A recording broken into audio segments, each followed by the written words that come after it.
근데 새해 복 많이 받으십시오. 예, 제가 지난 설 연휴 때는 또 친가와 처가를 도느라 성도님들을 뵙지 못해서 새해 인사를 이제서야 드립니다. 방학 때 더 못 뵈는 것 같아요, 그죠? 예.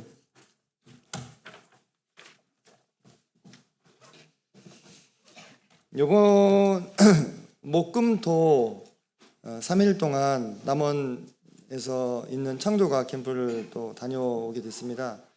창조과학 캠프를 가면 참석한 학생들한테 소감문을 쓰게 해요. 소감문을 잘된 소감문들을 마지막에 발표하는 시간을 갖는데 이제 그 소감문 안에 이 캠프에 뭐가 좋았다 이런 얘기들이 많이 나옵니다.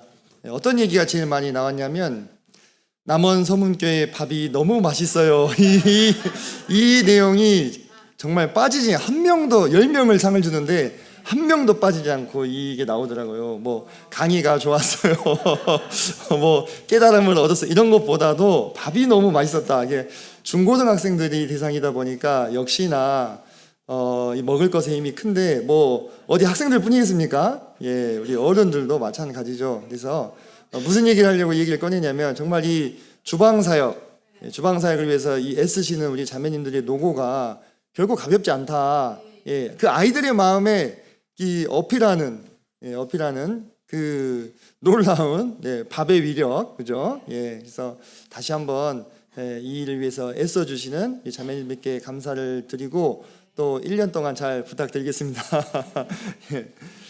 네, 오늘은 골로새서 2장 말씀을 통해서 주님의 메시지를 함께 상고해 보았으면 좋겠습니다. 골로새서 2장 본문은 1절부터 15절까지를 살펴볼 예정인데요. 한 번에 읽으면 길기 때문에 한 3번 정도 나눠서 읽도록 하겠습니다. 먼저 2장 1절부터 5절까지 말씀을 형제님과 자매님들께서 교독해 주시면 감사하겠습니다. 형제님들부터 1절 읽겠습니다. 시작.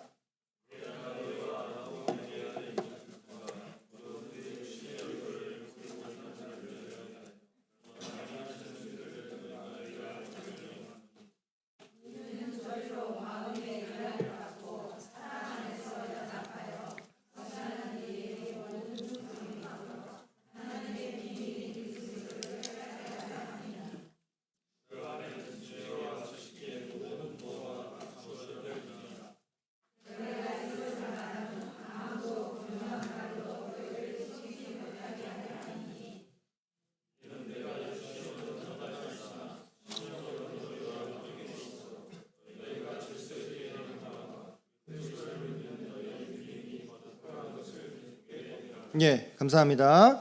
자, 여기서 2장 1절에 내가 했을 때 이 내가는 골로새서를 쓰신 사도 바울이겠죠. 내가 너희와 라오디게아에 있는 자들과 또 무릇 내 육신의 얼굴을 보지 못한 자들을 위하여 얼마나 힘쓰는지를 알기를 원한다. 이렇게 1절이 시작이 되고 있습니다.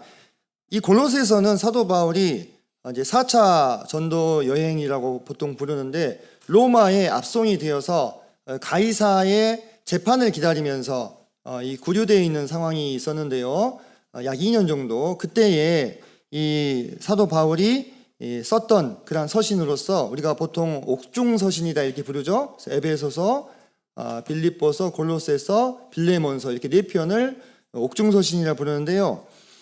그때 지금 그 사도 바울이 골로새 성도들에게 이 편지를 쓰고 있는데 이들과 또 라오디게아에 있는 자들 그리고 자기를 보지 못한 자들을 위하여 자기가 애를 쓰고 있다 이렇게 이야기를 합니다. 그래서 골로새 교회와 라오디게아 지방 그리고 이제 그 옆에 히에라볼이라는 곳이 있습니다. 히에라볼 이렇게 3곳이 이렇게 삼각형을 이루고 있습니다.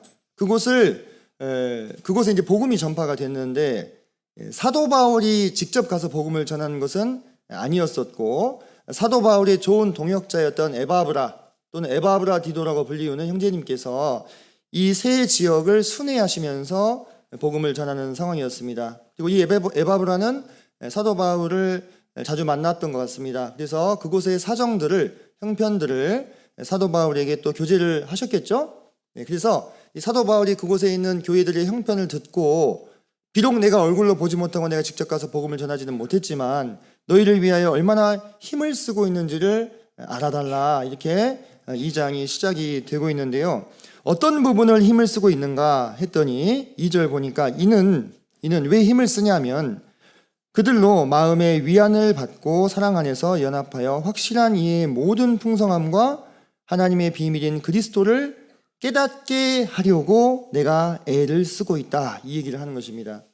자, 2절을 조금 더 우리가 정리해서 살펴보자면요, 2절은 크게 3단계로 나눠진다고 보시면 되겠습니다. 어떻게 나눠지느냐? 사도 바울이 어떻게 애를 쓰고 있냐면 그들로 마음의 위안을 받고 사랑 안에서까지가 첫 번째 단계입니다. 조금 더 우리나라 말로 부드럽게 바꿔서 표현을 해보자면 사랑 가운데 마음의 위로를 얻게 되기 위하여 애쓴다, 이 뜻입니다. 첫 번째가 사랑 가운데 마음의 위로를 얻게 하기 위해서.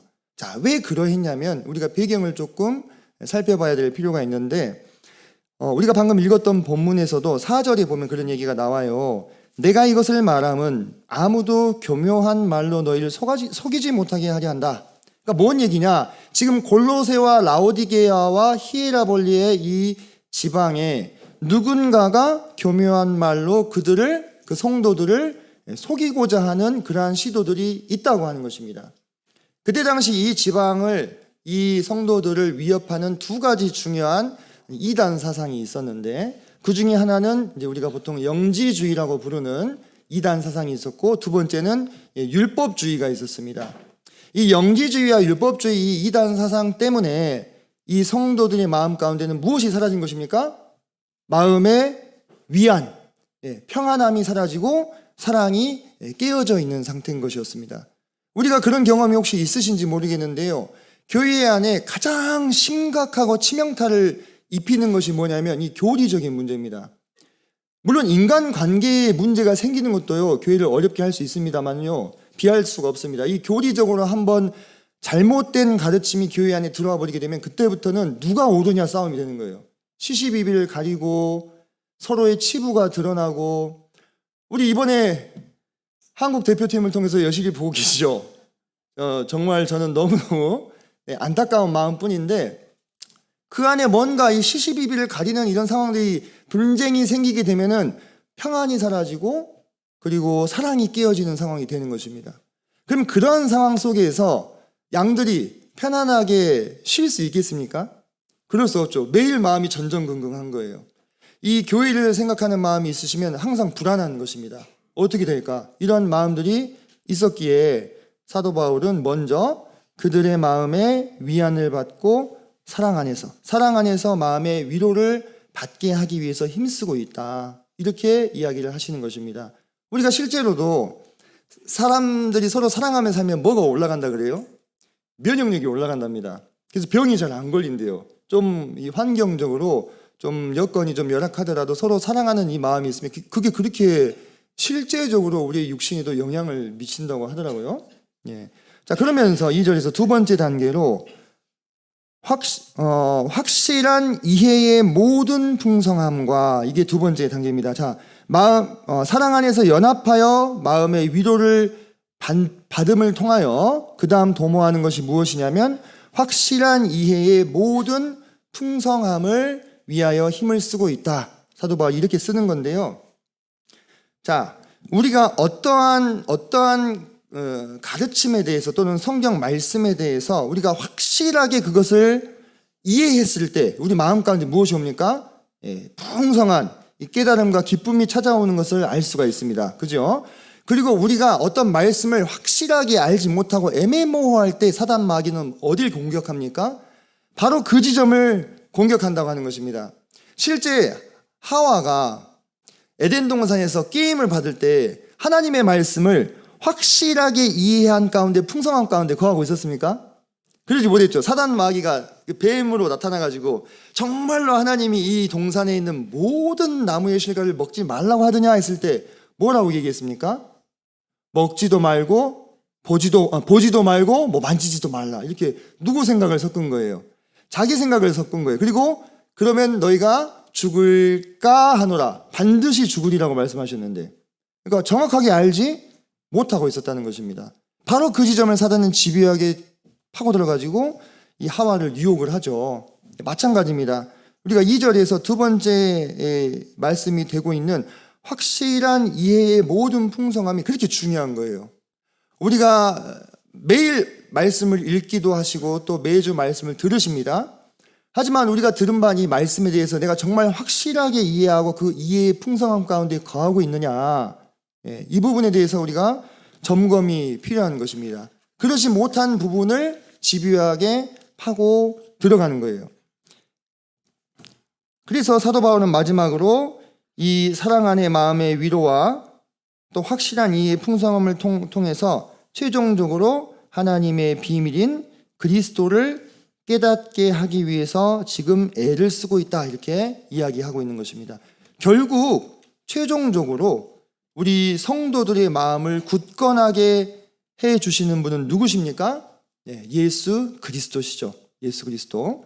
그 예수 그리스도는 여기서 하나님의 비밀이다, 이렇게 말씀하고 있습니다. 자, 하나님의 비밀이 되신 이 예수 그리스도께서 마침내 이때에 우리에게 드러나게 된 것입니다.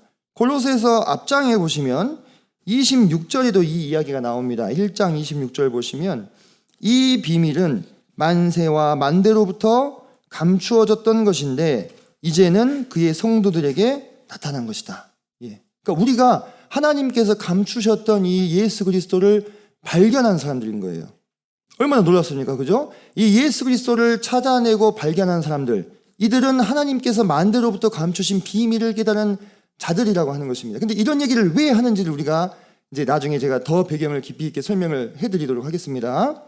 자, 그러면서 그리스도를 깨닫게 하려 한다 했어요. 자, 지금 이 편지의 이 수신자는 누굽니까? 골로새 교회 성도들입니다. 이들은 다 누굴 믿었어요? 예수님을 믿었어요. 그죠? 예수님을 발견했습니다. 근데 그들에게 더욱 그리스도를 깨닫게 하려 한다, 이렇게 이야기를 하고 있다고 하는 것입니다. 자, 우리가 이 깨닫게 하려 한다는 부분을 3절과 함께 결부시켜서 좀 이해를 해보도록 하겠습니다. 그 깨닫게 하려 하는 그 대상이신 그리스도를 3절에 보면 그로 받고 있죠. 그 안에는 지혜와 지식의 모든 보화가 감추어 있다.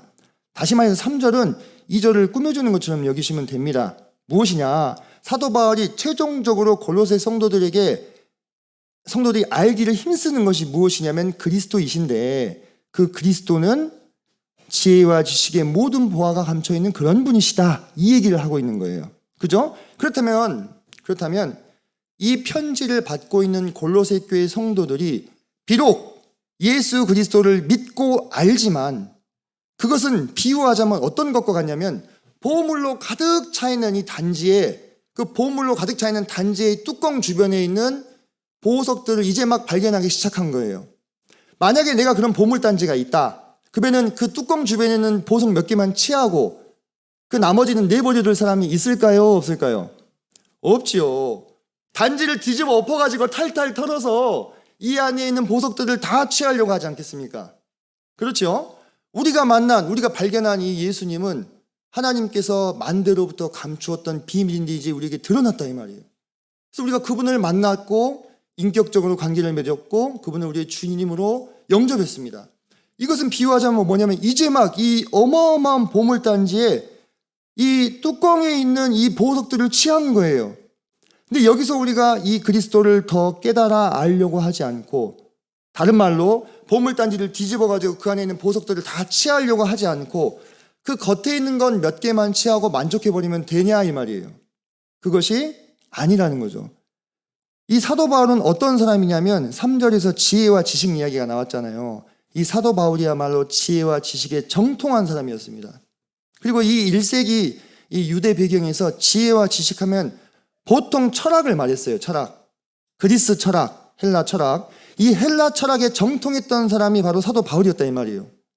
근데 그가 이 헬라 철학을 공부하면 할수록 이 철학은 그에게 인생의 의미를 깨닫게 해주지 못했다고 하는 것입니다. 오히려 더 많은 삶의 의문만 증폭시킬 뿐이었어요. 그런데 그랬던 그가 누구를 만나고 나서야 인생의 해답을 얻게 된 것입니까?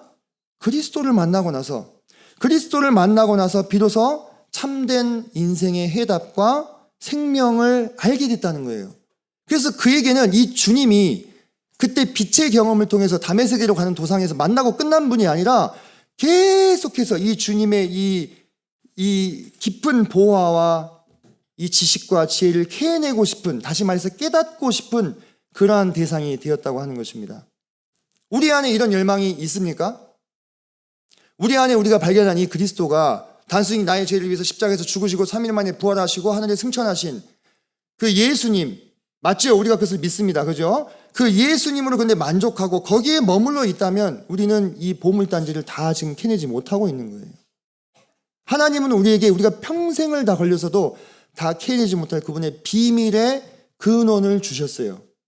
이 주님을 우리가 더 깊이 있게 알고 깨닫기 위해서 정말 이러한 열망이 우리 마음 가운데 있느냐, 이것을 우리가 2절, 3절을 보면서 생각해 볼 수 있는 것입니다.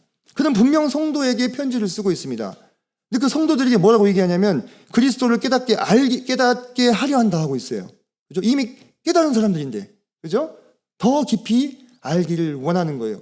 그래서 더 풍성한 확실한 이해에 거하게 될 때 그들을 위협하고 있는 이러한 영지주의나 율법주의와 같은 이단으로부터 그들이 견고하게 지켜질 수 있을 거라는 것입니다.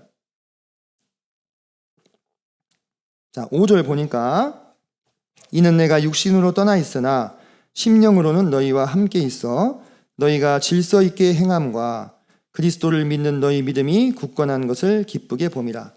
그가 비록 자신의 육신은 로마에 매여 있지만 에바브라 형제님을 통해서 건네드는 소식들을 통해서 이 골로새 교회 성도들이 비록 수없이 많은 안팎의 어려움으로 인하여 힘들지만 질서 가운데 행하며 그리스도를 믿는 믿음으로 굳건한 것을 들을 때 그 마음이 기뻤다는 거예요. 그렇다면 사도 바울 형제님이 기뻐한 이 일을 우리 주님은 어떠시겠어요? 동일하게 기뻐하실 것입니다. 질서 있게 행한다는 것이 무엇일까요? 하나님은 어지러움의 하나님이 아니시고 질서의 하나님이시죠. 그죠? 이 하나님은 질서의 하나님이신데 우리가 구체적인 예들을 좀 들어보자면 고린도 교회에 질서가 없었잖아요. 예배를 드릴 때 막 이 사람 말하고 저 사람 말하고 막 말이 다 뒤엉켜가지고 누구의 말인지 알아들지 못했죠. 그때 뭐라고 말씀하셨습니까?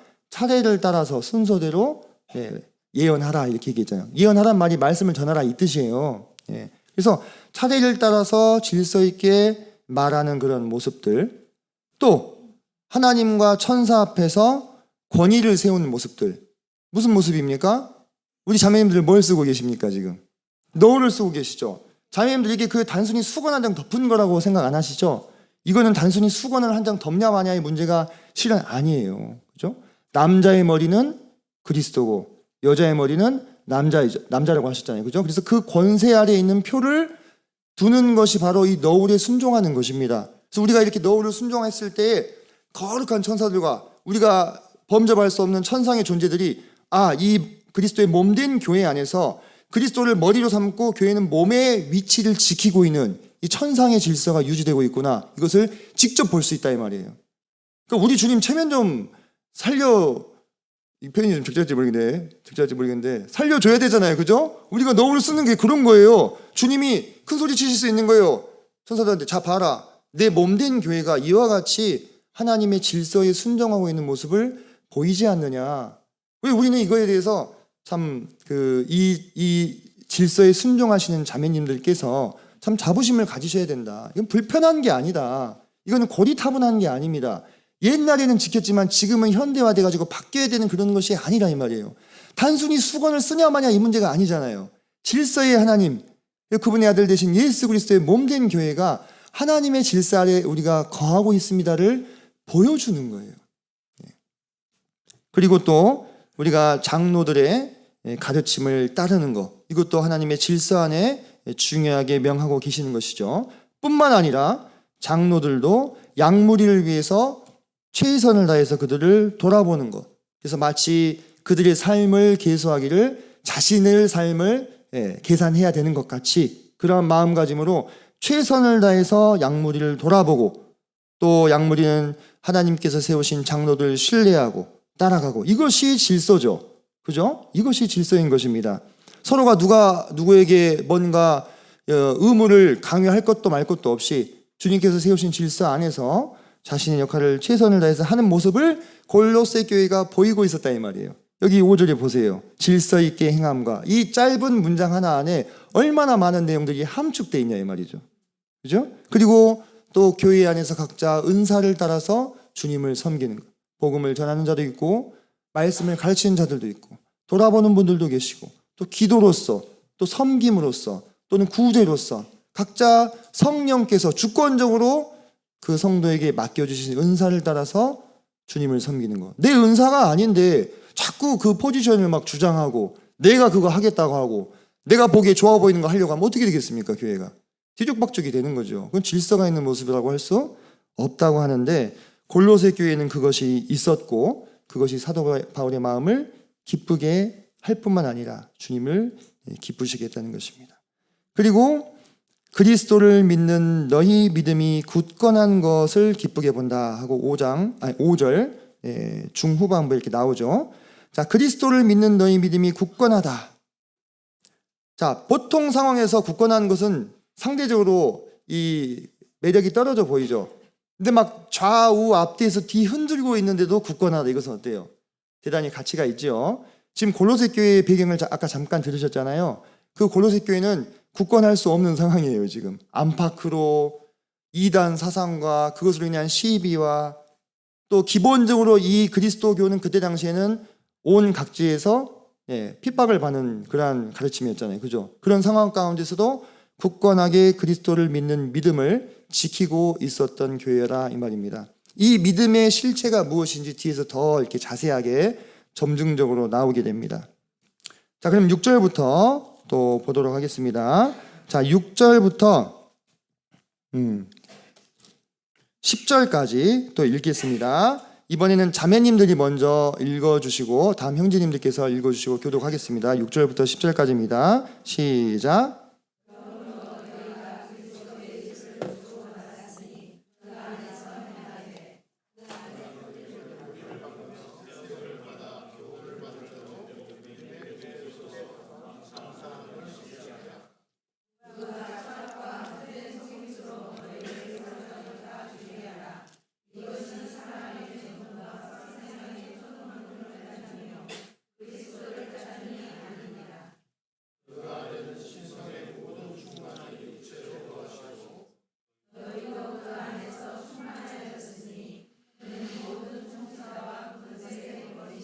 예, 감사합니다. 자, 6절 보니까 그러므로 이 접속사 대단히 중요합니다. 그러므로 앞에서 쭉 5절까지 이야기하시고 나서 그러므로 너희가 그리스도 예수를 주로 받았으니 그 안에서 행하되 그 안에 뿌리를 박으며 세움을 받아 교훈을 받은 대로 믿음에 굳게 서서 감사함을 넘치게 하라. 이렇게 이야기하고 있습니다. 사도 바울 형제님은 일말의 주저함도 없이 골로새 교회 성도들에게 그들이 예수님을 어떤 존재로 받았다고 선언하고 있습니까? 주로 받았다고. 이 주는 무슨 뜻입니까? 주인이란 뜻이죠. 그죠? 예, 골로새 교회 성도들이 예수님을 주로 받아들였다 이 말이에요. 그죠? 그래서 또 이 사도 바울 형제님의 이 편지에 대해서 아마도 그때 당시 골로새 교회 성도님들은 무슨 얘기냐, 왜 예수님이 내 주인이냐, 내가 주인이지, 이렇게 토를 다실 분은 없었을 거예요. 근데 지금은 어떻습니까? 그렇게 생각하지 않는 사람들이 많이 있어요. 심지어 성도들이라 할지라도 예수님이 당신 인생의 주인입니다 하면 불쾌해하는 분들이 있다는 얘기를 들었습니다. 이것은 어떤 면에서는 구원을 받지 않았다라기보다도 아까 제가 그랬죠. 이 확실한 이해의 풍성함 가운데 거하지 못하기 때문에, 아직 말씀에 대한 확실한 이해의 풍성함 가운데 거하지 못하기 때문에 그러한 인식의 부족함이 있을 것으로 생각이 되는 것이죠. 그걸 막 바로 구원의 문제를 결부시킬 것은 아니죠.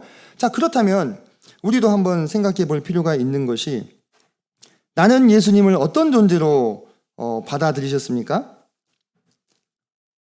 나도 주로 주님으로 받아들였습니까? 주님입니까? 지인입니까? 지인은 어떤 존재예요? 램프 딱 닦아가지고 나오면 주인님 뭘 들어드릴까 하면 나한테 뭐 돈을 줘, 뭐 권세를 줘. 내 소원을 들어주는 존재가 진이잖아요. 그죠? 주님이냐 진이냐 초성은 같은데 너무 다른 존재죠. 예, 다른 존재입니다. 내가 예수님을 나의 주인으로 받아들였다면 혹시 내 삶에서 내 뜻대로, 그죠? 내 마음대로 되지 못하는 일들이 발생한다 해서 그것으로 인해서 주님을 사실 원망할 일은 아니죠. 하지만 현실은 어떻습니까? 그렇지 않은 경우들을 좀 볼 수가 있는데요. 자, 6절의 중후반부를 좀 더 읽어보겠습니다. 주로 받았으니 그 안에서 행하되, 이렇게 얘기를 하죠. 그 안에서 행하되, 요거는 원어적으로 그 안에서 살아가라, 또는 그 안에서 걸어가라, 이렇게도 우리가 번역을 할 수가 있는 단어입니다. 자, 그 안에서 살아가되 그 안에 뿌리를 박으며 세움을 받아 교훈을 받은 대로 믿음에 굳게 서라, 이렇게 얘기했습니다. 아까도 제가 이야기를 드렸는데 우리가 그리스도를 발견하고 내가 구원받은 것으로만 만족하는 것은 보물단지의 그 입구에 있는 보석들만 취하는 것과 같다 그랬잖아요. 자, 여기서 우리가 그 안에 있는 보석들을 취하기 위해서 필요한 게 있어요. 다른 표현으로 하면은 이 7절에서는 뿌리를 박으며 세움을 받기 위해서 필요한 게 있습니다. 그게 뭡니까? 6절에서 말하는 예수 그리스도를 무엇으로 받는 겁니까? 주로 받는 거예요. 예수 그리스도를 주님으로 받고 섬기며 인생을 살아가야 그 뿌리가 예수님 안에 깊이 박히는 것입니다. 그 줄기가 자라나게 되는 것입니다. 그 깊은 지식과 지혜의 보화를 캐낼 수 있는 것입니다. 그분의 주대심을 인정하면서 이 인생의 발걸음을 내딛어 본 사람만이 깊이 뿌리를 내릴 수 있는 거예요. 여전히 내가 내 인생의 주인 노릇을 하면서 거듭난 횟수만 쌓인다고 해서 뿌리가 깊이 뻗어가는 것이 아니더라고요. 그것은 마치 속빈 강정과 같을 수 있는 것입니다. 내가 침례받고 10년, 20년, 심지어 30년, 근데 정말로 그 인생 가운데서 여기 말하는 것처럼 너희가 그리스도 예수를 주로 받았으니가 안 되면은 뿌리가 깊이 박히지 않아요. 그냥 겉으로는 조금 대가 올라와 있는데 뿌리가 약하기 때문에 가벼운 어떤 어려움과 위기, 신앙의 위기가 오면 어떻게 됩니까? 바로 그냥 확 넘어져 버리게 된다고 하는 것입니다. 그래서 우리 그리스도인들은 주님 안에서 뿌리를 받고 세움을 받아야 되는데 그 비결은 어디에 있느냐? 예수님을 주인으로 인정하고 받는 것. 그 정도가 어느 정도입니까? 그걸 따지자는 문제가 아닙니다. 기본적인 내 마음가짐이 어떠하냐는 거예요. 우리가 온전히 모든 우리 삶의 영역에서 100% 그분의 주인됨을 다 인정하고 다 그렇게 따라갈 수 있겠습니까? 현실적으로 그렇게 하지 못하는 성도님들이 훨씬 많잖아요. 그죠? 하지만 기본적인 마음가짐이 내 안에서 주님을 주인으로 인정하고 있느냐 아니냐, 이것이 중요한 거예요. 이것이 되어지는 분들은 내 삶의 근심과 걱정과 번민과 현실적인 갈등들을 내 인생의 주인 되신 주님께 맡기고자 애쓰는 것입니다. 그렇게 되기가 어렵잖아요. 현실적으로 그런 문제가 나를 찾아오면 걱정이 먼저 되고 뭔가 나를 도와줄 사람을 먼저 찾게 되고 또 해결책을 찾게 되고 그렇게 하는 것이 사람입니다. 그런데 그때마다 그리스도인들은 일부러 더 이 번민과 고통과 괴로움을 내 인생의 주인이신 주님께 가져가는 습관을 들이는 거예요. 그런 훈련을 계속해서 하는 것입니다. 왜냐하면 여전히 내가 내 인생의 선장이 되어 있을 때에는 그 모든 일들로부터 내 마음 가운데 불안과 번민과 고통이 너무 많이 찾아오는 거예요. 그 순간에 내 인생의 주인이 주님이시라는 사실조차도 잊어버려요. 마음이 힘드니까. 다 경험이 있으시잖아요. 저도 그랬거든요. 저도 그래요. 근데 그 순간에 또 여전히 주님은 우리의 주인으로, 예수님은 우리의 주인으로 우리 곁에 와 계시는 것입니다. 그러면 누가 책임을 집니까? 주인이 책임을 집니까? 알바생이 책임을 집니까? 주인이 책임을 지는데 우리가 주인이 돼가지고 우리 인생을 막 책임지려고 하고 있어. 알바생인데. 그죠? 우리 인생을 가지고 우리는 아르바이트를 계속 하고 있는 거잖아요. 우리 주인은 예수님이시잖아요. 그분께 나의 그런 고민들을 내려놓고 그분을 주인으로 인정할 때 내 인생이 어떻게 인도되는가를 경험하는 것이 그 안에서 뿌리를 깊게 내리는 거라 이 말이에요. 다른 표현을 하면. 그러면은 비슷한 상황이 또 찾아왔을 때 어떻게 되겠습니까? 내 주인이신 예수님께서 전에도 이 문제를 이렇게 해결해 주셨어. 내가 물론 마음이 불안하고 떨리고 걱정은 되지만 주님께 맡겨보자. 이게 뿌리가 깊은 거예요. 그러니까 쉽게 흔들리거나 넘어지지 않잖아요. 그죠? 인생에 조그마한 문제가 생기면 교회 안 나와버려. 막 연락이 안 되고 이러면은 이거는 뿌리가 얕은 것이죠. 그죠? 그래서 이 6절과 7절의 말씀을 그와 같이 한번 적용해 보시면 좋겠다. 7절 중후반부에 보면은 교훈을 받은 대로 믿음에 굳게 서서 감사함을 넘치게 하라. 바로 나의 인생의 주인이 예수님임을 인정할 때만이 감사할 수 있는 거예요. 그렇지 않으면 뭐가 나옵니까? 불평과 불만과 그죠? 그런 것이 나오는 것입니다. 먼저 된 자들에게 배운 대로 교훈을 받은 대로 믿음에 굳게 서라고 말씀하고 있습니다. 이 믿음이 어떠한 믿음인지 계속해서 뒤에 또 이제 나오는데요. 내게 허락된 모든 상황 속에서 내 곁에 계신 나의 주인 되신 주님을 인식할 수 있다면 불안하지 않고 감사할 수 있겠죠. 근데 내 옆에 있는 주님에게 내 눈이 돌아가 있지 않고 내 상황을 보게 되면 어떻습니까? 겁나고 두렵고 불안하고 불평이 나오게 되는 것입니다. 실제 이 감리교를 이렇게 세웠던 요한 웨슬레라는 분이 아메리카 대륙으로 선교를 나갈 때 일이에요. 잘 아시는 예화일 텐데 그가 아주 이 커다란 폭풍우를 만났습니다. 거의 죽을지도 모르는 그런 심한 폭풍우 가운데 벌벌 떨고 있었어요. 근데 저쪽 맞은편에 보니까 한 무리가 찬양을 드리면서 함께 감사를 하고 있는 거예요. 요한 웨슬레가 마음 가운데 어떻겠습니까? 충격을 받았겠죠. 똑같은 폭풍우를 통과하고 있는데 자기는 막 벌벌 떨고 막 이러고 있는데 전전긍긍하고 있는데 그들은 서로 모여서 기도하고 찬양하고 감사하고 있다 이 말이에요. 그들이 누구였느냐? 바로 진젠돌프 백작에서 파송된 모라비아 형제단의 선교사들이었습니다. 우리 형제단의 전신입니다. 이 형제단의 이들의 이 모습이 얼마나 이 요한 웨슬레가 충격이었던지 다시 돌아가서 그들과 교제를 했어요. 그리고 그들의 영향을 받아서 평생 복음을 전하는 자로 삶을 살았죠.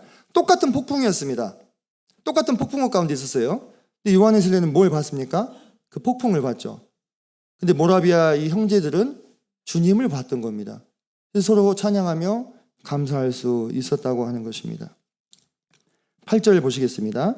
누가 철학과 헛된 속임수로 너희를 사로잡을까 주의하라. 이것은 사람의 전통과 세상의 초등학문을 따르며 그리스도를 따름이 아니니라. 이때 당시에 아까 문제가 됐던 그 영지주의 있잖아요. 그게 너무 얼토당토하나서 사람들이 못 믿을 말이다 이렇게 생각하시면 안 돼요. 우리가요 누군가를 미혹시키는 것은요 다 그만한 매력이 있기 때문에 그렇습니다. 우리가 그 이단 사회비의 그 가르침들을 이렇게 들어보면 비유풀이 들어보면 얼토당토 않잖아요. 근데 거기에 사람이 쏙 빠지게 만드는 매력적인 요소가 있기 때문에 사람들이 호흡 하고 가는 거예요. 여기서 철학과 헛된 속임수라고 사도 바울은 단호하게 단정짓고 있지만 이해의 충만함에 풍성함에 거하지 아니하면 그런 것들이 매력적으로 보이게 되는 겁니다. 고린도 교회 성도들 가운데서 그때 당시 영지주의자들은 자기들이 뭔가 대단한 지식을 깨달은 것처럼 그리고 그 지식을 소유해야만 구원받을 수 있다는 것처럼 행동했어요.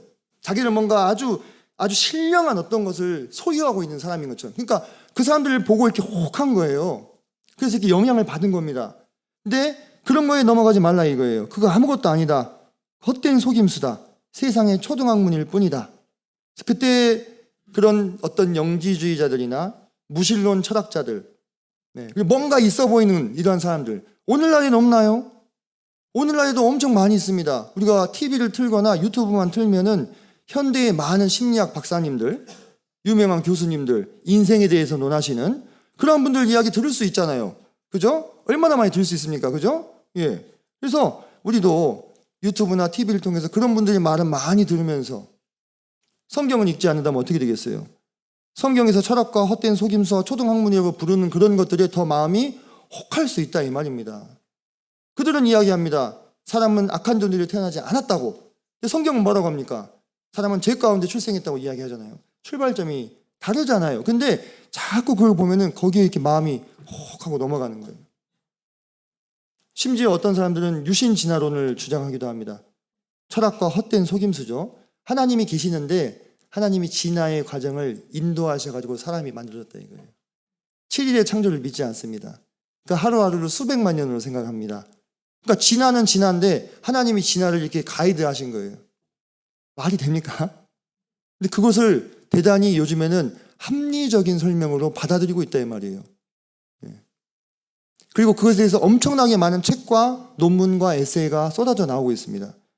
젊은 청년들은 무엇을 더 합리적으로 생각하겠습니까? 그런 것을 더 본다 이거예요.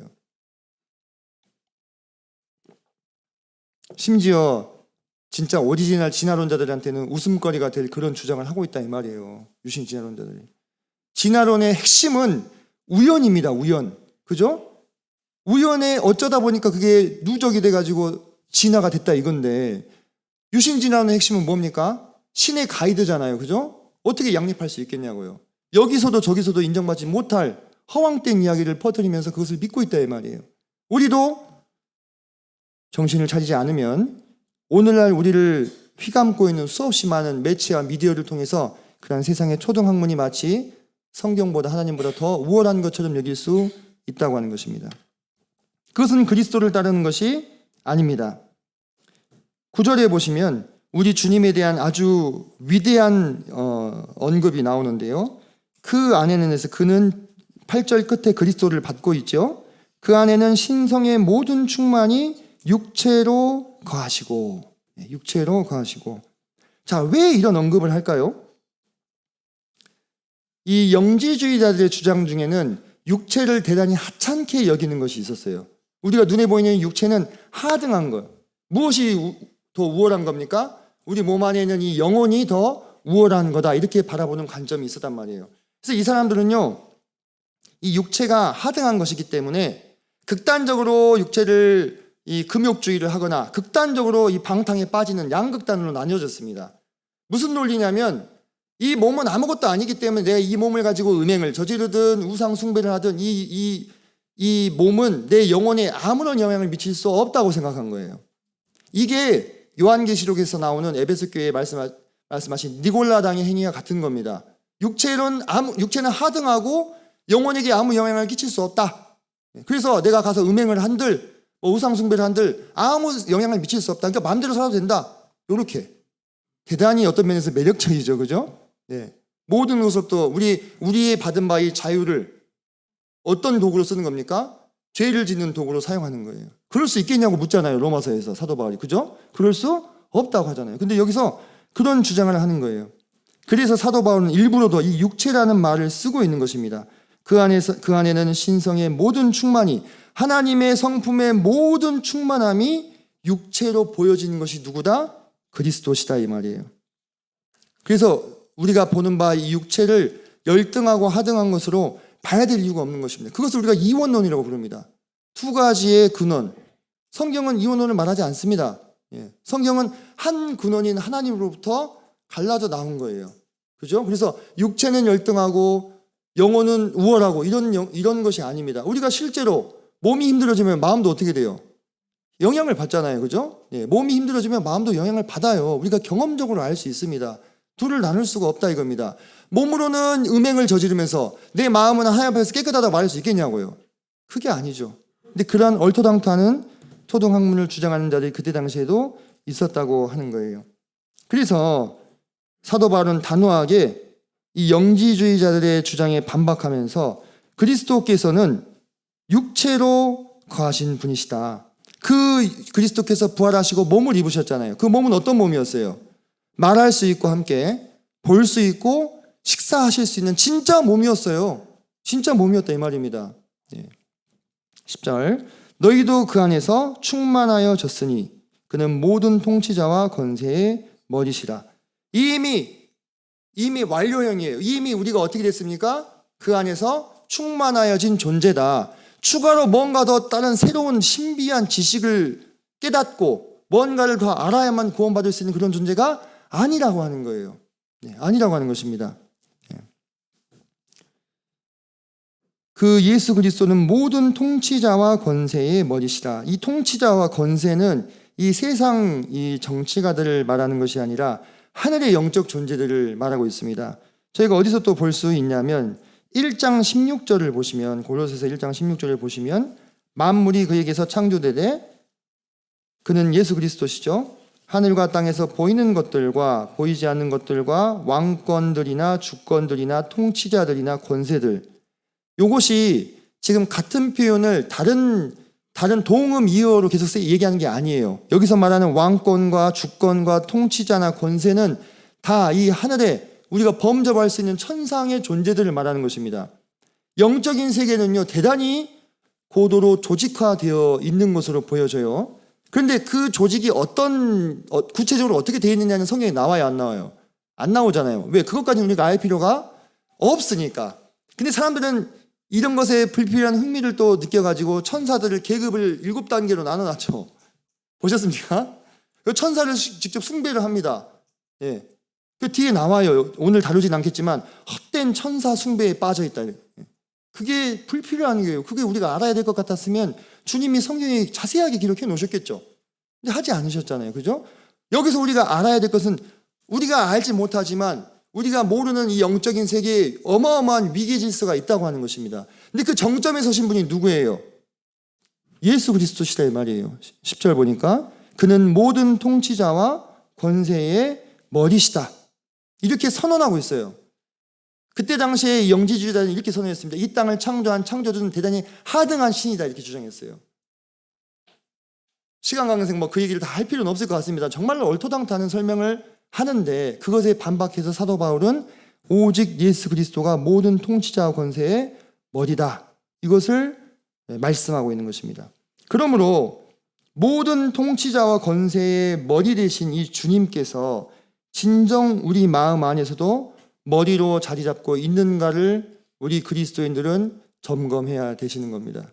그분이 우리를 친구라 불러주셨고 하나님께서 우리를 그분의 자녀라고 불러주셨죠. 하지만 그분은 언제까지나 우리 안에서 무엇이 되십니까? 왕이시오, 주권자시오, 주인이 되시는 거예요. 이것은 그리스도인들에게 주어진 평생의 도전입니다. 내가 내 마음 안에서 모든 통치자와 권세의 머리 되신 그 예수님을 동일하게 으뜸으로 여기고 있는가? 아니면 성경 말씀은 그렇지만 내 체면이나 내 자존심, 내 만족, 때로는 나의 입지, 내 성취, 내 선호도, 내 뜻이 내 마음 안에서 더 으뜸이 되어 있는가를 끊임없이 점검해야 돼요. 여기 보니까 그랬잖아요. 모든 통치자와 권세의 머리시라고. 그럼 통치자와 권세의 머리만 되십니까? 우리의 머리도 되시잖아요. 그죠?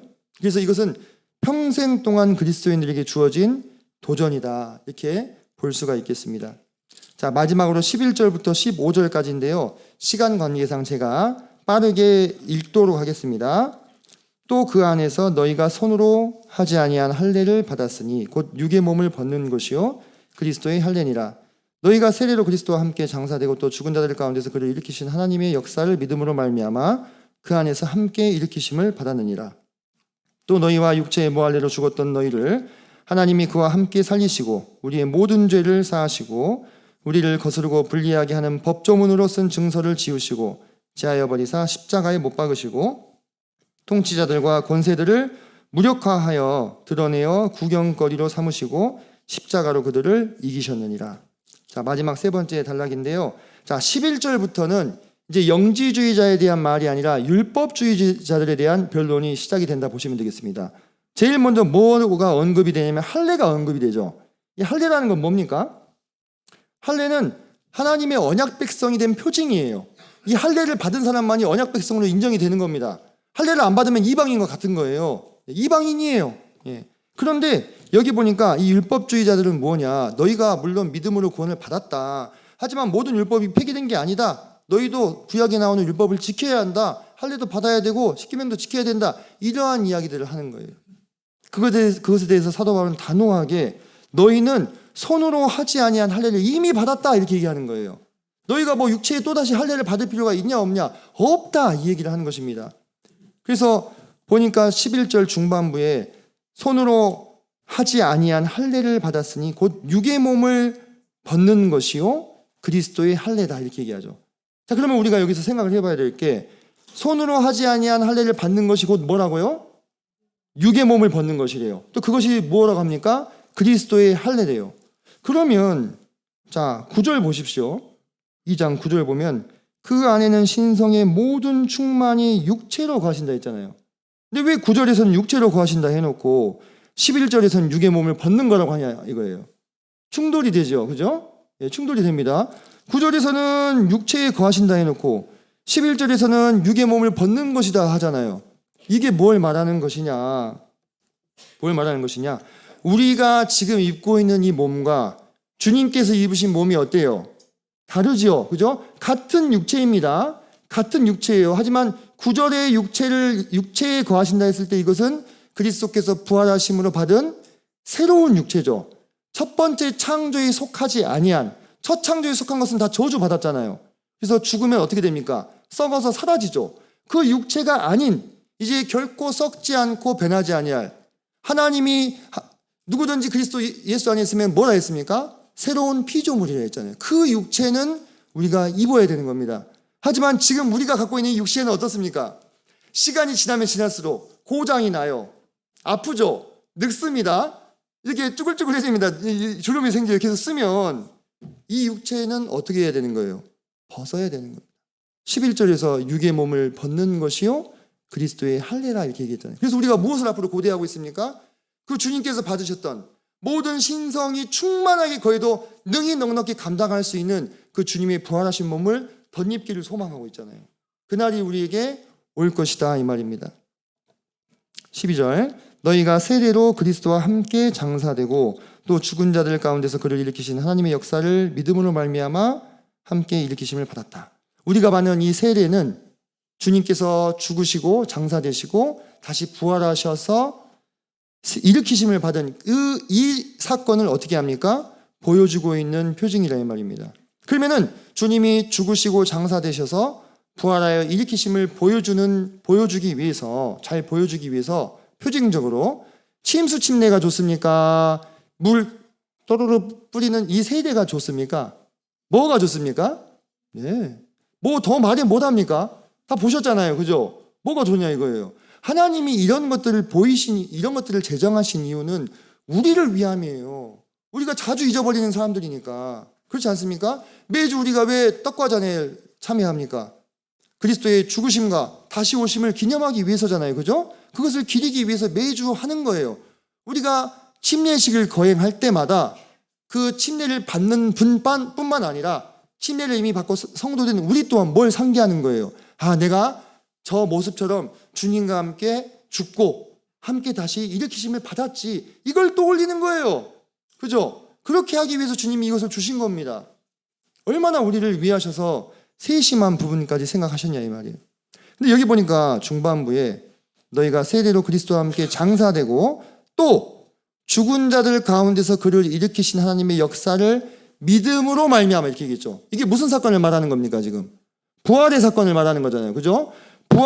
더 압축해서 설명을 하면은 세례로 그리스도와 함께 장사되고 부활하심을 믿음으로 말미암아 이렇게 얘기하는 거예요. 말미암아라고 하는 건 뭡니까? 원인을 말하는 거잖아요. 그죠? 부활을 믿음 이것이 원인이 되고 있어요. 무엇의 원인이 됩니까? 결과가 뭡니까? 그 안에서 함께 일으키심을 받은 것의 원인이 되고 있잖아요. 그러니까 얼마나 이 부활이 복음에 있어서 중요한 요소냐 이 말이에요. 부활이 결과예요. 여기서는 말미암아라고 얘기하고 있지 않습니까? 부활이 원인이에요. 그죠? 그것을 믿음으로 말미암아 예수 그리스도 안에서 함께 일으키심을 받았다. 사도 바울이 로마서에서 뭐라고 얘기하고 있습니까? 로마서 10장 9절에서 너희가 만일 예수를 주로 시인하고 또 하나님께서 그를 죽은 자 가운데서 살리신 것을 내 마음에 믿으면 구원을 얻으리라 얘기하고 있잖아요. 그죠? 언제나 부활은 원인이었어요. 절대로 그 중요도가 격화되어서는 안 되는 주제라 이 말입니다. 제가 지금 설명하고 있는 것이요. 2장에 보시면 앞에서 5절에 잠깐만 앞으로 가보시면 2장 5절에 끝부분에 그리스도를 믿는 너희 믿음 그죠? 7절에 교훈을 받은 대로 믿음에 굳게 서서 이 믿음을 자세하게 풀고 있다 이 말입니다. 우리 모든 그리스도인의 근간이 되는 믿음의 요소가 뭐냐? 여기 다 나오잖아요. 사실 오늘 저는 말씀을 준비하면서 되게 본문이 종합 선물 세트 같은 느낌을 받았어요. 그죠? 주님의 주되심, 주님의 그리고 우리가 아까 노을도 나왔었고요. 그죠? 또 주님의 장사되심과 부활하심. 또 마지막에 뭐가 나옵니까? 클라이막스로 십자가가 나오잖아요. 그죠? 십자가. 네, 십자가 나오잖아요. 종합 선물 세트예요, 오늘. 자, 그래서 그 부활하심을 믿음으로 말미암아 그 안에서 함께 일으키심을 받은 자들이 우리라 이 말입니다. 우리예요. 그래서 우리는 더 이상 성도님들 더 이상 구원을 위해서는 깨달을 것이 없는 사람들입니다. 그죠? 아직도 내가 구원을 받았나 안 받았나 고민하지 마세요. 주님이 이미 여러분을 건지시고 그 십자가의 부활과 구원으로 그 예수 그리스도의 부활과 십자가와 부활로서 우리를 구원하시기를 기뻐하셨지 않습니까? 이제 사도 바울이 우리에게 요구하는 것은 뭐냐면 아까도 얘기했다시피 그리스도를 더 풍성하게 깊이 깨닫고 그 부활을 캐내라 이 말입니다. 계속. 그죠? 예. 그것입니다. 자, 13절. 또 범죄와 육체의 무할례로 전에 우리가 처해 있었던 상태였죠. 이방인의 상태였습니다. 이방인의 상태였어요. 죽었던 너희를 하나님이 그와 함께 살리시고 우리의 모든 죄를 사하시고 우리를 거스르고 불리하게 하는 법조문으로 쓴 증서를 지우시고 법조문으로 쓴 증서를 지우시고 제하여 버리사 십자가에 못 박으셨다 이렇게 말씀하고 있죠. 자, 근데 왜 부활이 먼저 나왔을까요? 십자가가 뒤에 나오고 12절에 부활이 먼저 나오고 13, 14절에 지금 십자가가 나오잖아요. 그죠? 자, 이런 흐름인 거예요. 자, 예수 그리스도께서 부활하셨다는 것이 확실하다면 뭐가 확실해집니까? 죽으신 것이 확실하죠. 그죠? 죽으셔야 부활할 거 아니겠어요. 그죠? 죽으셔야 부활하는 거예요. 죽지도 않은 사람이 부활할 수는 없는 겁니다. 그죠? 그럼 예수님이 부활하신 게 확실하면 예수님이 죽으신 게 확실하네요. 그럼 예수님이 어디서 죽으셨어요? 십자가에서 죽으신 게 확실하면 이렇게 가는 거예요. 그러면 우리를 거스르고 우리에게 불리하게 쓰여진 그 법조문, 그 증서가 없어진 것도 어떤 게 되는 겁니까? 확실한 게 되는 거예요. 여기서 보시면 이 14절에 우리를 거스르고 불리하게 하는 법조문으로 쓴 증서에서 이 증서는 뭐로 또 번역할 수 있냐면 빈문서로 번역할 수 있어요. 빈문서. 성도님들 혹시 빚 접으셨어요? 빚 접으신 분들은 대단히 아픈 기억이실 텐데 이 빈문서가 얼마나 힘이 있냐면 빈문서를 가지고 있는 사람이 누굽니까? 채권자죠. 그죠? 채권자. 빚을 진 사람은요. 채무자예요. 채권자가 채무자한테 빚 독촉하는 모습을 옆에서 이렇게 바라보면 어떤 모습 같습니까? 고양이 앞에 쥐 같죠. 그죠? 채권자가 어떤 인격 모독을 하고 소리를 지르고 화를 내도요. 채무자는 한 말도 못 하는 거예요. 뭐가 있으니까? 빚이 있으니까. 그 문서가 뭐라고? 그것 때문에 사람 취급을 못 받게 되잖아요. 그러니까 우리가 완전히 코너에 몰려 있는 거예요. 우리가 죄로 말미암아 우리에게 사망이 찾아왔습니다. 그죠? 그래서 우리는 이 사망에 매여가지고 옴짝달싹할 수 없는 사람들이 된 거예요. 그런데 우리를 그렇게 불리하게 만들었던 모든 빈문서를 하나님께서 십자가에 못 박아서 제하여 버리신 거예요. 이 14절에 보면은 제하여 버리사가 먼저 나오죠. 그리고 십자가에 못 박으셨다는데 사실 이건 동시에 일어난 것입니다. 동사의 사건을 보면 이렇게 얘기할 수도 있어요. 그러니까 증서를 지우시고 십자가에 못 박으셔서 제하였다. 이렇게도 볼 수 있습니다. 이 부분의 번역을. 그래서 이 십자가를 우리가 바라보게 될 때에 이 십자가를 바라보게 될 때 얼마나 우리 마음 가운데 감사함이 실은 있냐 이겁니다. 십자가를 바라볼 때. 왜냐하면 여러분 이 십자가가 그때 당시는 어떤 의미냐면 성도님들 혹시 교수형 하려고 이렇게 밧줄 내려놓은 거 보시면 기분 좋으세요?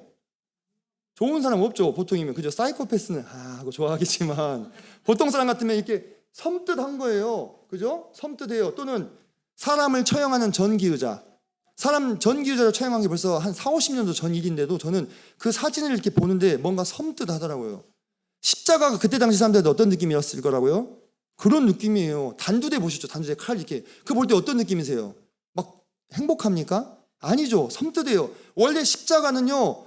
사형틀이에요. 그것도 가장 잔인하게 죽이는 사형틀. 그걸 보고 기분이 좋을 수가 없어요. 실은. 근데 이 십자가가 지금은 얼마나 세월이 많이 지나면서 이 십자가의 이 의미가 우리 가운데서 승화되어 가지고 우리는 지금은 이제 우리가 십자가를 바라볼 때 뭘 생각합니까? 사형을 생각하는 게 아니라 우리의 죄가 다 씻어진 것을 생각하게 되는 놀라운 의미로 바뀌게 되었다고 하는 것입니다. 15절 보니까 통치자들과 권세들을 무력화하여 드러내어 구경거리로 삼으시고 십자가로 그들을 이기셨다. 자, 이 통치자들과 권세들의 정체는 아까 말씀드렸죠. 영적인 존재들인데 이들이 무력화되었다고 하는 것은 뭘 전제해야 됩니까? 이들이 원래 권세를 가지고 있었다를 전제해야 되잖아요. 권세를 가지고 있는 자들의 권세를 빼앗는 게 그들을 무력화시키는 거잖아요. 그럼 그들이 어떤 권세를 가지고 있었느냐, 무엇을 통해서 자신들의 권세를 잡고 있었냐 하면 히브리서 2장 14절로 15절 제가 그냥 읽어드리겠습니다. 히브리서 2장 14절로 15절 보면 자녀들은 혈과 육에 속하였음에 그도 또한 같은 모양으로 혈과 육을 함께 지니심은 죽음을 통하여 죽음의 세력을 잡은 자 곧 마귀를 멸하시며 또 죽기를 무서워함으로 한평생 매어 종로로 사는 모든 자들을 놓아주려 하신다. 자, 명확하게 나오죠. 자, 무슨 권세를 잡고 있었냐면 죽음을 통하여 죽음의 권세를 잡고 있던 하늘의 공중 권세 잡은 자들, 통치자들과 권세들을 무력화시키셨다고 하는 거예요. 이 죽음은 어떻게 왔습니까? 우리에게 죄로 왔잖아요. 죄의 삭은 사망이라고. 그리고 하나님께서 이미 선언하셨어요. 의인은 없나니 하나도 없다고. 그렇기 때문에 우리의 어떤 운명은 모두 다 이 통치자들과 권세자들의 이 세력, 죽음의 세력 안에 갇혀있는 자들인 거예요. 마치 빈문서 앞에서 쩔쩔매는 채무자처럼요. 그런데 하나님께서는 그들을 십자가로 이기셨다고 하는 것입니다. 십자가 위에서 우리에게 불리한 모든 빈문서를 다 없애셨다고 하는 거예요. 그래서 이제 그들이 자기 권세를 주장할 근거가 어떻게 됐어요? 사라져 버렸어요. 죄를 다 십자가에서 없애버렸어요. 그러면 더 이상 죽음의 권세를 쥘 수 있습니까? 없잖아요. 근데 오늘날도 왜 여전히 사람들은 죽음을 두려워합니까? 이 그리스도를 알지 못하기 때문에 그런 거예요. 여전히 이런 거대한 사건이 일어났음에도 불구하고 사탄 마귀는 속이는 자요, 거짓말하는 자잖아요. 모든 인류를 그렇게 속이고 있다고 하는 것입니다. 뿐만 아니라 이 사탄은 이 성도들도 속입니다. 어떻게 속이느냐? 이미 주님께서 십자가에서 우리를 불리하게 하는 법조문으로 쓴 빈문서를 다 제하셨음에도 불구하고 우리가 연약함으로 죄 가운데 빠질 때가 있지 않습니까? 그때 어떻게 우리를 송사합니까? 그거 봐라. 응? 너는 그런 존재야. 네가 무슨 예수님을 믿는다고 난리냐? 그래서 제 마음을 어떻게 해요? 계속 뭘 하는 거예요? 빗독촉을 하는 거예요. 쉽게 얘기하면 빗독촉을 하는 거예요. 내 마음 안에 계속 너는 그런 존재야. 너는 그거밖에 안 되는 쓸모없는 존재야. 네가 무슨 하나님을 믿는다고 그렇게 하면서 계속 죄책감 가운데 자기 정죄 가운데 빠지게 하고 계속 번민 가운데 빠지게 해서 결국 넘어지게 만드는 것입니다. 그때 뿌리가 약하면 어떻게 되는 거예요? 넘어져 버리는 거예요. 그럴 때마다 우리는 무엇을 바라봐야 됩니까? 이 십자가를 바라봐야 돼요. 예수님께서 십자가로 통치자들과 권세들을 이기셨잖아요. 이 십자가 위에서 나의 모든 죄가 사해졌고 하나님께서 나를 받아주신 사실을 다시 한번 바라보면서 주님 앞으로 나아오는 것입니다. 주님을 멀리 떠나서 도망가는 것이 아니고 왜? 이제 이 통치자들과 권세들의 이 권세가 무력화됐어요. 그들이 더 이상 권세를 주장할 수 없게 됐습니다. 심지어 뭐라고 합니까? 구경거리로 삼으셨대요. 비웃음거리로 삼았다는 이야기잖아요. 그죠? 사탄 마귀가 사기 쳐가지고 사람들을 빈문서에다가 사인하게 만들었잖아요. 그거 어떻게 하셨어요? 하나님이 다 찢어버리셨잖아요. 더 이상 그들이 빚을 요구할 아무런 권리가 없다고 하는 것입니다. 그러므로 우리 모든 성도들은 이전에는 수치와 고통의 상징이었던 이 십자가를 이젠 자랑할 수 있게 되는 거예요. 세상 사람들이 봤을 때는 미련해 보이지만 그 십자가가 우리에게는 하나님의 지혜와 능력의 정수라는 것입니다. 오늘 말씀을 좀 정리를 하겠습니다. 제가 마지막에 이야기하고 싶었던 것은 바로 이 십자가입니다. 우리가 처음 2장 1절부터 출발해가지고 15절에 도착하게 되었는데요. 주님은 오늘도 우리에게 이 십자가를 보게 하십니다. 그리고 그곳에 달려있으신 예수님을 보게 하셔요. 천지 만물을 창조하신 하나님께서 굳이 왜 이와 같은 방법을 택하셨는가? 잘 이해가 저도 안 됩니다. 저희 머리로는 잘 이해가 안 돼요. 이해를 하시는 성도님들 계신지 모르겠는데 근데 그것이 하나님의 지혜라고 하는 것입니다. 저 같으면 그냥 사탄 마귀를 두들겨 패가지고 지옥에다가 확 집어넣고 그냥 해결해버리면 될 것 같은데 그게 아니라는 거예요. 그게 아니라고 하는 거죠. 근데 그것이 하나님의 지혜요, 하나님의 신비요, 하나님의 방법이라고 하시는 거예요. 그러면서 우리한테 보여주십니다. 오늘날 우리가 하나님의 일을 한다 하면서 너무나도 하나님의 지혜를 우리 식대로 가볍게 여기고 있는 경우들이 혹시 없는가? 네. 그것을 옆으로 치워놔요. 그리고 뭘 가져옵니까? 그럴듯한 세상의 초등학문과 철학과 헛된 속임수를 더 대단하게 여긴다 이 말입니다. 우리 1세대 형제님들 어떻게 주님을 섬기셨어요? 그분들이 많이 배우셔서 주님을 섬겼습니까? 시설이 좋았습니까? 물질이 풍성했습니까? 아니었어요. 그분들은 십자가를 바라보고 기꺼이 십자가를 짊어지는 삶을 사셨어요. 그리고 거기서 뭐가 나왔습니까? 거기서 능력이 나왔어요. 그들이 주님이라고 부르는 예수님께서 모범을 보이신 것처럼 그들도 자기 십자가를 지는 삶을 살았어요. 많이 알지 못했어도, 물질이 많이 없었어도, 그리고 뭐 시설이 좋지 않았어도 그때 능력이 나타났고 그때 구원받은 분들의 2세대가 지금 우리입니다. 맞잖아요. 그죠? 그래서 오늘날도 우리는 부흥을 바라고 또 우리가 주님 앞에 헌신되어지기를 바라는데 비결이 따로 없는 것 같습니다. 네. 우리가 주님께서 우리에게 보여주시는 것처럼 그 주님의 미련해 보이는 십자가를 기꺼이 짊어지려고 할 때 어떤 기술이나 어떤 지식 이런 것이 아니라 기꺼이 나의 십자가를 짊어지고자 할 때 그 자리에서만이 하나님의 신성이 충만하신 우리 주님에 대해서 더 깊이 깨달을 수 있게 될 것 같다. 이런 생각을 좀 해보게 됐습니다. 오늘은 본문 강해 설교이기 때문에 주제가 딱 하나도 떨어지진 않습니다. 하지만 제가 말씀드렸다시피 이 안에 사실 우리가 함께 나누고자 하는 모든 이야기는 들어있다고 생각이 됩니다. 주님께서 성도님들의 마음 가운데 더 깊은 이해와 또 풍성함을 허락하여 주시기를 바랍니다. 말씀 마치겠습니다. 기도하시겠습니다. 예.